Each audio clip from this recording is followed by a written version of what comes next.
Welcome to the best gambling show on the internet. This is the home of the money pick. Make sure you hit the like button. Make sure you subscribe. Right now, we got the week 14 teasers. Let's get this money. First game, we got the Baltimore Ravens at the Cleveland Browns. Baltimore's +3 at the moment. Let's bring that up to Baltimore +10. And this game starts with Baker Mayfield. I just don't know how much he is going to do, and simply, I don't know how much he can do. I think his confidence is broken. I think his psyche has been absolutely destroyed, and now he's using injuries as an excuse. We're at week 14. We're at December 9th as I record. Everyone in this league has an injury, and anyone who tells you different doesn't know a single thing about NFL or football in general. And when I'm looking at this game, I think Lamar Jackson comes out with something to prove. That last game against the Browns is absolutely pathetic. Ravens should have won in a blowout. That should have been a laugher, and yet they were sweating bullets in the fourth quarter. They only won by 6 points when they should have won by 20 to 30 points if you look at the landscape of that game. Now, with Cleveland, you always got to show a certain gratitude, a certain amount of respect, because they got a great offensive line and they got a defensive side of the football that will hunt you like wolves. And Myles Garrett is one of the best in this league, and we can never sleep on him. But Ravens +10, I don't see how this game gets away from the Ravens. Even if the Ravens play bad, which they've played bad a lot this year, they've really only had 2 or 3 good performances. I don't want to be too harsh. They are leading the division.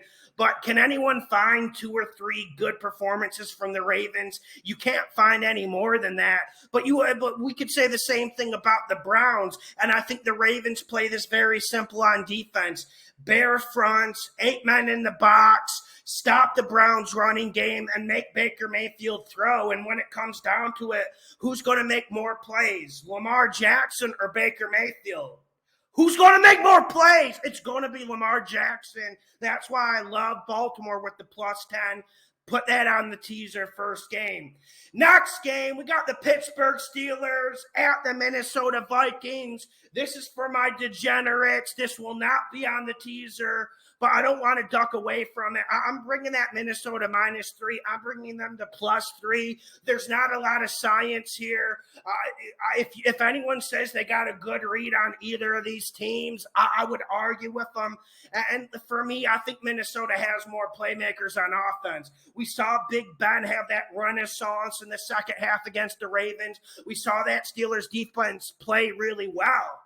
And listen, I understand it. I know it's tempting to go Pittsburgh +10 in this game, but we've seen too many weeks where Pittsburgh is inept on offense and they leave their defense out to dry. That's why I'm just going with which team has the most playmakers, and that's Minnesota. That's why I would add them to the teaser for +3. Like I said, this will not be on the teaser. This is for the degenerates who need to bet every game. I will cater to you guys, and that's why I talked about this game. Next game and second game on the teaser, we got the Jacksonville Jags Urban at the Tennessee Titans. Right now, it's Titans -8.5, and you guys know I don't like doing it, but we're bringing that Titans down to 1.5, and we're letting it roll. How I would bet the college fund on this spread at -1.5. Listen, this was one of the few podcasts to call that Texans upset or even hint of the Texans upset against the Titans. But I can't see it happening 2 times this year.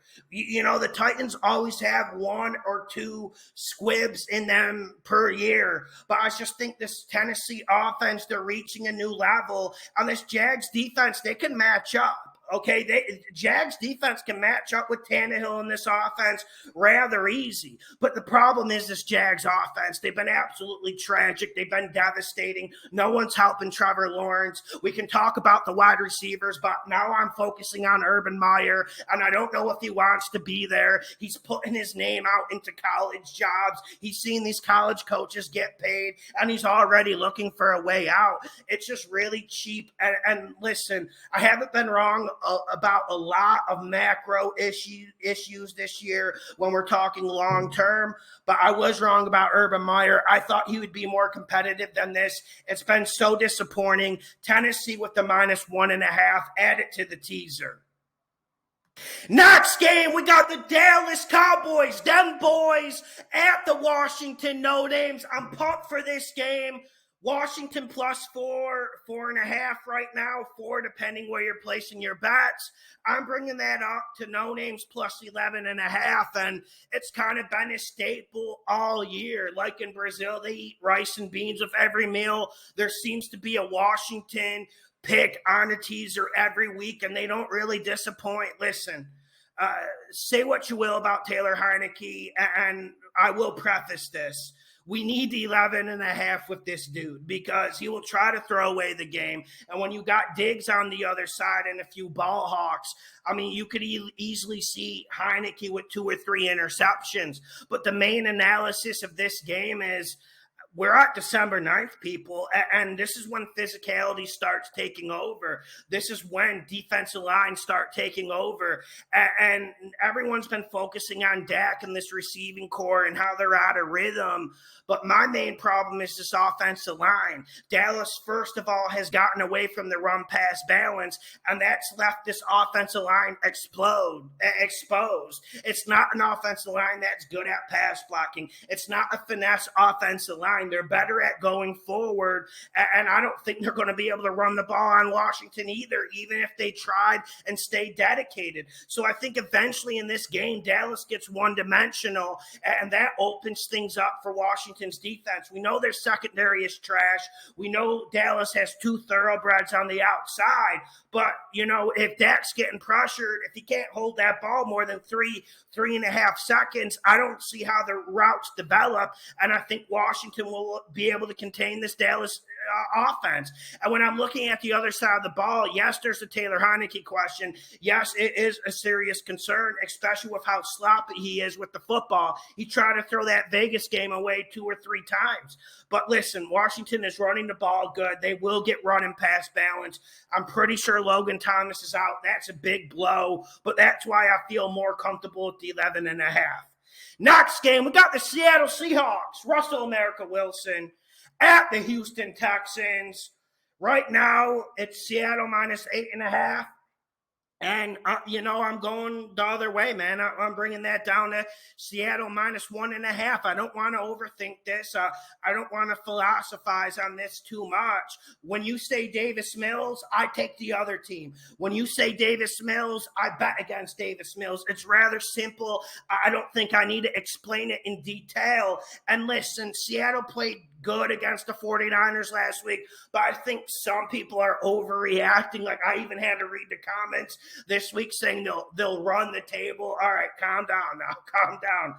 But still, I think Seattle's going to come out in this game. I think they're going to play well. I think they win by at least a touchdown, right? I really think they should. And if they don't, it's more about Seattle than Houston. This Houston defense, like I said, I think they're a bit underrated. It's kind of the same situation with the Jags defense. They don't get any help from the offensive side of the football. They don't really get too much help from the coaching staff. It's just 11 dudes out there playing for each other without assist from the other 11 dudes on offense.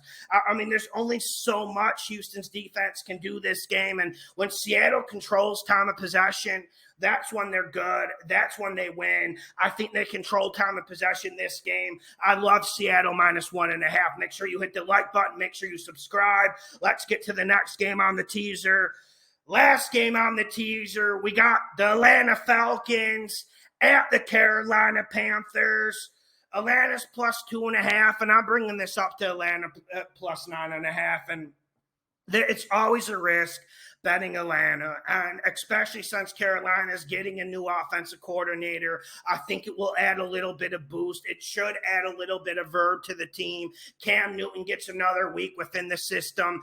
Listen, I don't think Carolina plays bad this game, but I've liked some of the things I've been seeing out of the Falcons offense the last 2 weeks, and I know maybe that's due to Tampa Bay not caring. Maybe it's due just to to pure luck, but I love the way Cordarrelle Patterson's being used, and I think Atlanta actually runs the ball better than Carolina this game. And one matchup I'm looking at is Carolina's offensive line versus Atlanta's defensive line. Now, Atlanta's defensive line is very, very small, but I think Atlanta will be able to stop this run. And when it gets one-dimensional, this Carolina offensive line, they can't pass block anyone, okay?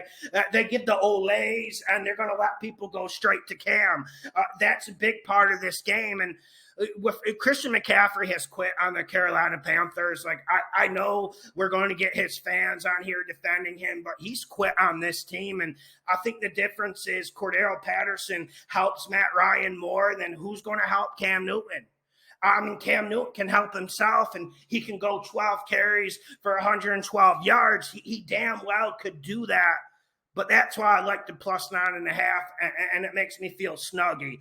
Last game, and this is one to add to your teaser if you don't like one of my bets, we're going to go back to that Seattle game at the H-Town Texans. Over under right now is 41.5. I want you to go down to 31.5 if you have the 10-point available, and I want you to pound this over. I mean, I see Seattle getting 27 to 30 points in this game, and it just comes down to Davis Mills generating some sort of garbage time points. That's really all he needs to do. This Houston defense, like I said earlier in the episode, they're going to fight, and they're going to bring their lunch pails, and they're going to try to scrap. But at the end of the day, when one team has 43 minutes on the field and your offense has 13 minutes on the field, there's only so much you can do. Hit the like button, share the videos. This is the best gambling show on the internet. Hit the like button, share the video, subscribe. Thank you, guys. You guys are really supporting the show, and it means everything to me. Thank you.